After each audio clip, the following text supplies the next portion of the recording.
All right. Well, good morning, everybody, and welcome to our webinar for today. Our webinar today is from Disability Support Services. It's accessing academic accommodations for students. So we are very glad to have Ms. Valerie DuBose today, and Ms. Samantha is there as well. So welcome, Valerie and Samantha. Thank you so much, Carmen, and thank you everybody for joining us today. As Carmen mentioned, my name is Valerie DuBose, and I am the Associate Director of Disability Support Services here at UAB. I am joined today by our newest team member, Samantha Wadsworth, who is our ADA investigator and faculty advisor. We're still trying to work out some technical issues as Samantha just joined us this week. So she is joining us today with technology that doesn't have a webcam or a microphone yet. So she won't be able to speak to us, but if there's an opportunity for her to jump in, she can chat through or send some messages through the chat or help us answer some questions. So again, thank you for joining us today. And I'm assuming that you're here today because you have a student who is who may be eligible for academic accommodations or interested in learning more about how to request accommodations here at UAB. So to get us started, I'm going to just talk a little bit about our mission and the purpose of our office. So our role here on campus is to work collaboratively with our campus partners to provide an accessible university experience for everybody who is joining us here on campus and virtually. So we want to ensure that our programs, activities, courses are all accessible for our students with disabilities. And in addition to that, we work with students on obtaining academic accommodations by guiding them through a registration process and establishing an individualized academic accommodation plan, which I'll talk a little bit more about that through our presentation today.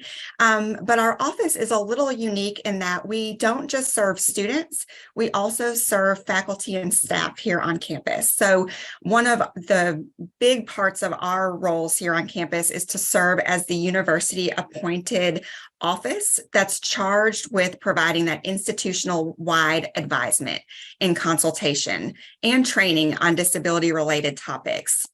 And so that is one of the key roles of Samantha.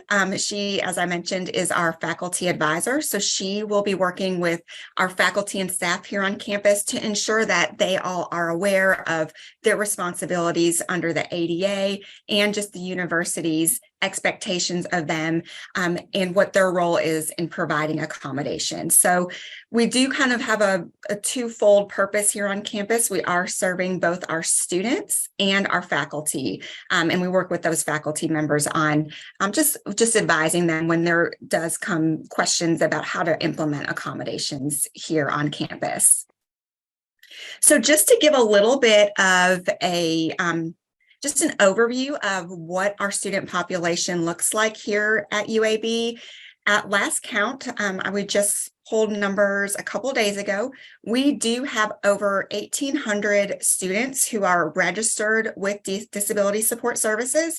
So that means those are students who are active and who have completed an application process, went through our registration process, and are currently receiving accommodations here on campus. We do serve students from first years all the way through students who are in graduate programs, professional programs.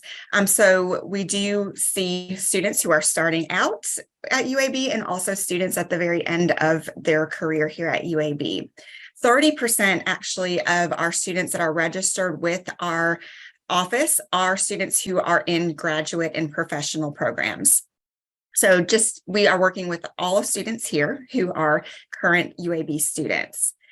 We also work with over 90 different diagnoses. So one of the things that I think is important to note, and a lot of times students, parents, families, when they hear about our office are assuming that we're working with students with physical disabilities, but really we do work with those students, but we also have students registered with our office who have invisible disabilities. So a big percentage of the students registered with our office have ADHD, learning disabilities, anxiety, depression. We are seeing a huge increase. I think that is our fastest growing population of students, are students with mental health conditions. So we're seeing a big increase in those students. We also have a big increase of students with medical conditions. So students who have migraines, diabetes, arthritis, anything that might impact a student medically. So I think a lot of those students, we're seeing an increase in that population is because of the awareness and sort of the outreach that we are doing proactively to ensure that students, parents, faculty, and staff are all aware of the wide array of diagnoses that we are serving through our office. And then, of course, we are working with our students with sensory impairments, students who are on the autism spectrum, traumatic brain injuries, and also mobility impairments are just some of the different categories of students that we are serving here on campus. In order for students to receive accommodations here at UAB, they do have to self-identify, and they can do that. So it's a little bit different than in high school, where the school might be seeking out students who might need accommodations. At the higher education level, students are responsible for self-identifying and self-disclosing and seeking out services. So in order to get connected with our office and start that registration process, we do ask for students to complete a DSS application. And this is found on our website. A student who has a Blazer ID and is a current prospective student can go on to our website and complete an application. It's a brief application that'll give us some basic information about the student and what their unique needs may be. And then we also ask for students to upload disability documentation. And this is a topic that we do get a lot of questions from parents and families and students. So I'm happy to answer any specific questions that you all may have about disability documentation. So if you want to include those in a chat or submit any questions, please feel free to do so. And I'm happy to answer that at the end of our presentation today.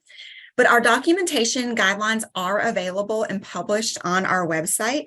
They're broken down into different disability categories, so you can see which one applies to your student. And what we recommend a lot of times is to print that out, provide it to the medical provider so that they have specifically all of the information we're looking for.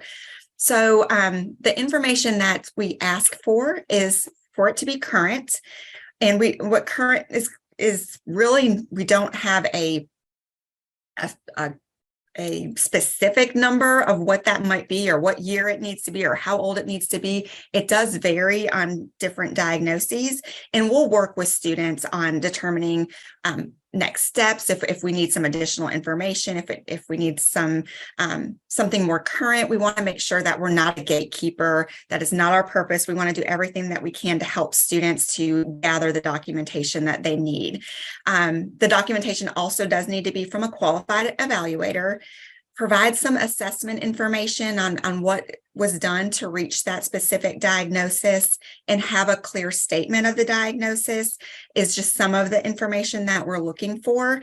It's also helpful to have sort of what that current impact is of how it's impacting the student academically, even outside of the classroom, if there's any kind of housing related needs.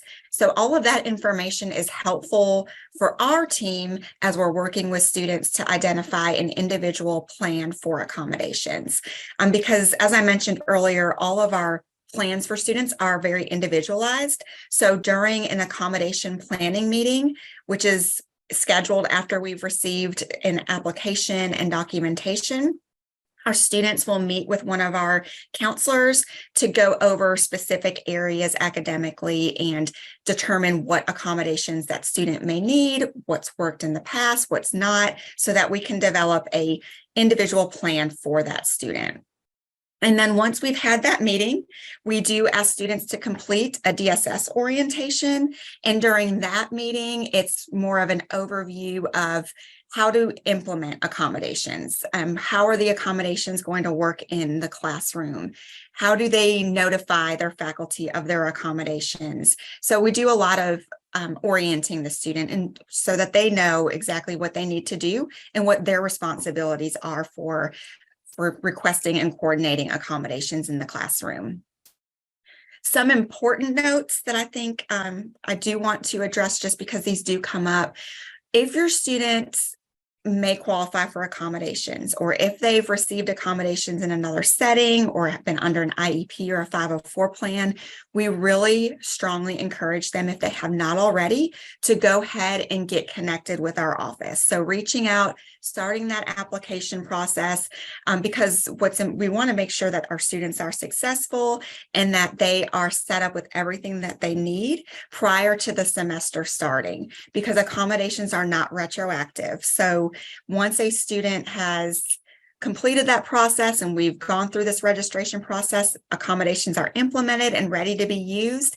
But if a student chooses to delay the process or try things out without accommodations, we aren't going to be able to go backwards if something does not go well, or if students realize that they do need that extended time on those exams, or that they do need some flexibility with attendance. We were not going to be able to go backwards and retake exams or excuse those absences. So it's really important for us to get that message out that accommodations are not retroactive. And so if you can help encourage your student to go ahead and get connected with our office, and it may be that they don't need to use every accommodation, but that they are there in place for when they start.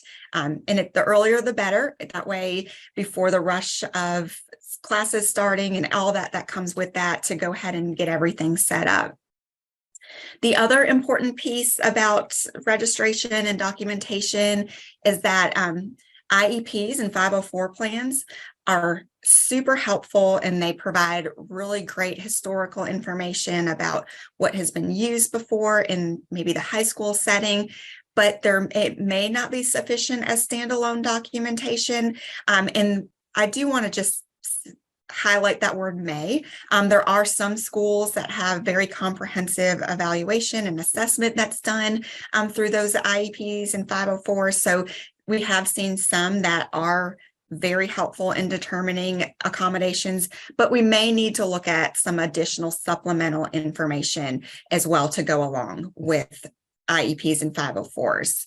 But what we recommend generally is for students to, as they're starting this process and doing the registration process, to submit what they have, and then we can work with the student to determine what additional information do we need to seek out or pull or supplement with. So I just want to encourage students to go ahead and submit what you do have, so that we can all work together to determine what additional information is needed.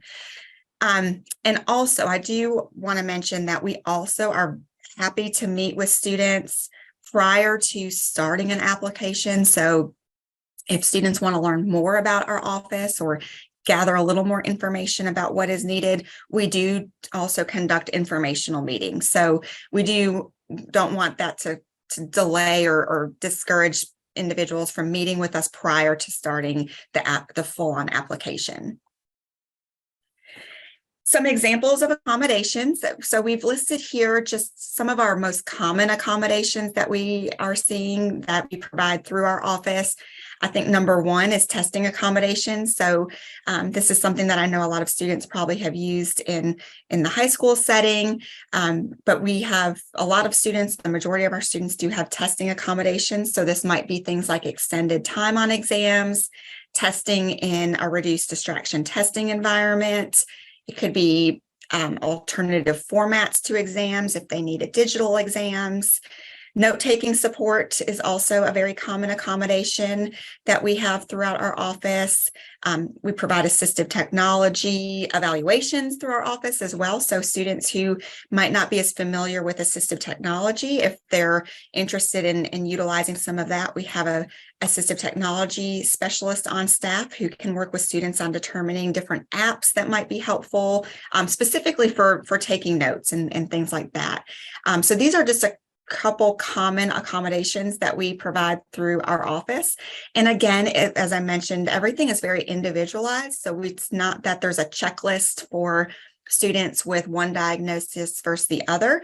And so these are just some of our very common accommodations, but we do, I will say, have over 100 unique accommodations that are provided because we do want to customize those and ensure that our students have their reasonable accommodations. So coordinating accommodations. So how do students connect with faculty? How do they get them implemented in the classroom? Here at UAB, everything is done through our student portal. So students, in order to request accommodations, will utilize their DSS student portal to send accommodation letters to their faculty members. So these accommodation letters will be specific for each course. Students can log in. The classes that they're registered for will be automatically uploaded in that system, and students can select which classes they want to request accommodations in, and then they can specifically customize accommodation letters. So if they are in a course where there's no exams or they're not needing extended time or their exam accommodation, they may not select those. So they're very customizable. So they'll utilize this portal to notify faculty members each semester. And again, we encourage students to do that prior to classes starting so that everything is set up and ready to go. After that, what we recommend and encourage students to do is to make an appointment with their instructor to discuss the coordination of their accommodations. And this is really important because it opens the communication between the student and the faculty member so that everybody's on the same page. Everybody knows what to do in terms of providing the accommodation, and being specific. That we want to encourage students to be specific about what those accommodation needs are. And so all of the information that students provide to us is confidential. So disability information is kept confidential. Faculty aren't going to be aware of that, but what we do want students to be specific about is their accommodation needs and keeping that communication focused on accommodations rather than disability. Staying in communication is also very, very important, and I think is one of the biggest skills that students coming in need to hone in on and develop is those self-advocacy skills. So if there are problems or there's confusion or issues, is to stay in contact with our office, with the student's counselor, their professor, reporting those problems to DSS as soon as possible. So if there is any kind of issue or problem with receiving an accommodation, or if an accommodation is not working out, please encourage your student to utilize our office as a resource and to come to us as soon as there is a problem. It's so much easier for us to work with the student and the faculty member as soon as we know that a problem exists, rather than delaying it. It just makes the student more frustrated. Students can get further and further behind, and it also can really affect the resolution if a student waits too long to report any kind of issue. So we do want to encourage students to use our office as a support measure if there are any issues with receiving accommodations. So again, moving on to that self-advocacy piece, which is so important. There are, just like faculty and staff here have responsibilities for coordinating accommodations, our students do as well. So it is our students' responsibility, if they need accommodations, to self-identify and disclose their disability to our office. So they're contacting DSS, they're initiating that registration process and following our registration process. We also encourage students to be able to talk about their disability. So as I mentioned, and again, talking about their disability with our office and their counselors so that we can determine what best plan for accommodations. We do have a lot of students who come in who may be really used to the high school setting where everything was coordinated for them and they didn't really have much say in the implementation of their accommodations or what their accommodations were. So it's a good idea to start working with your student to be able to talk about their disability and talk about how it impacts them in the classroom, and be able to express what accommodations have been helpful in the past and what accommodations they are requesting. This is really helpful for us to work with that student to determine their accommodations. And then also that piece of communicating with instructors and letting DSS know if there are any problems is really another important piece of that self-advocacy skill that's so critical here in the higher ed setting. Confidentiality. So all of the disability related information that a student provides to our office is confidential. So as I mentioned earlier, faculty and staff are not privy to any specific medical information. They're only going to be aware of the accommodations that a student requests. Also, all of the fact that a student's registered with the office will be confidential as well. There's no special indicator on internal systems that are public to the university. There's not any kind of designation on academic diplomas or anything like that. It is all confidential, and the disability status is confidential as well. Parent involvement is, and we definitely want to make sure that parents feel included, and we value parent feedback, especially in those initial meetings, but our communication with parents is more limited than compared to high school settings. And that is because now our students are falling under, they're adults now. We have to follow FERPA, so our guidelines in terms of keeping some information confidential, but we do want to let parents want them to be included. Again, parents can definitely provide some helpful information as we're working with students on that initial navigating what they're wanting to request. I also want to mention that our office works with students with temporary impairments too. So while these may not qualify as a disability under the ADA, severity and duration of the injury is taken into consideration, but our office does work with students who need some temporary accommodations for maybe more short-term impairments. So that may be things like broken extremities or injuries that may impact writing or completing coursework. And in order for students to get any kind of temporary accommodations, they do need to follow the same process is by completing an application and meeting with our staff so that we can determine some of those short-term accommodations. And generally, these temporary impairments are approved for 1 semester or less, and that can vary depending on the severity of the temporary impairment. Lastly, talking about some ways for students to get involved.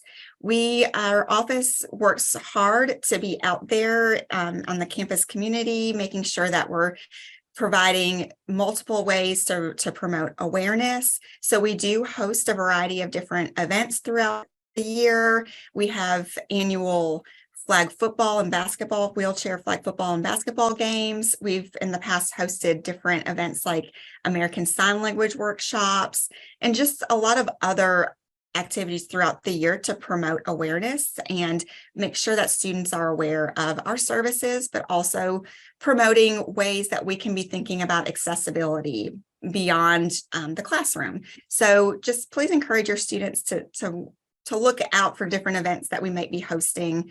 There's also some student organizations that are available for our students.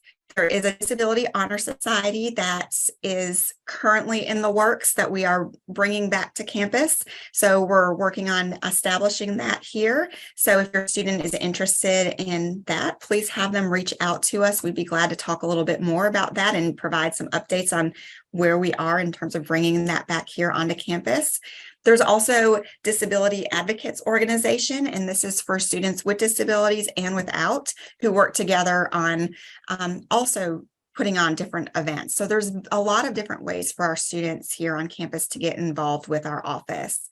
We also have some student employment opportunities in DSS. So if you have a student who might be interested in working in an office on campus, there are sometimes availability through that avenue as well to get some work, a work opportunity on campus as well. So we have a lot of ways for our students to get connected here on campus. And lastly, just some of our contact information we have on the screen here. So our website has a wealth of information, has all the information for students to get registered, a little bit more about our office as well, about our mission and vision.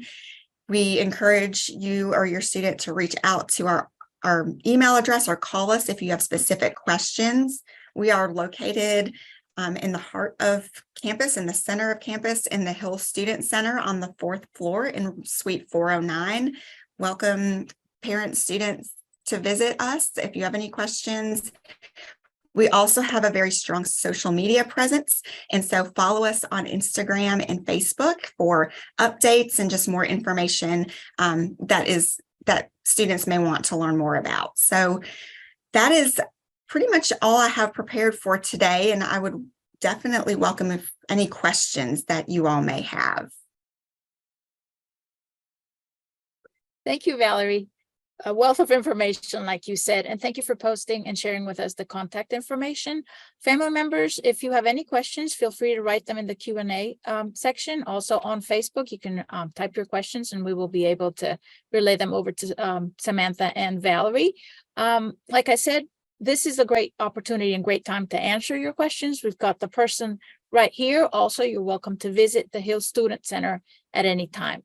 While we wait for some of the questions, just to remind you, our webinars, we've already had, this is our 4th one this week. So if you would like to view it, if you weren't able to attend the first 3 Tech Connect, financial aid and One Stop, and yesterday we had the school nursing, you can view them live on our Facebook page, on Families at UAB on Facebook.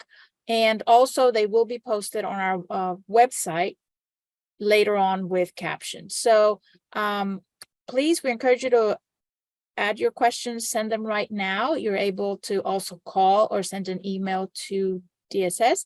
And while we wait for questions, Valerie or Samantha is long distance and without accessibility to writing, but are there any last tips or anything that you would like to tell families before we go? Sure. Again, we want to thank you so much for including us in this webinar series.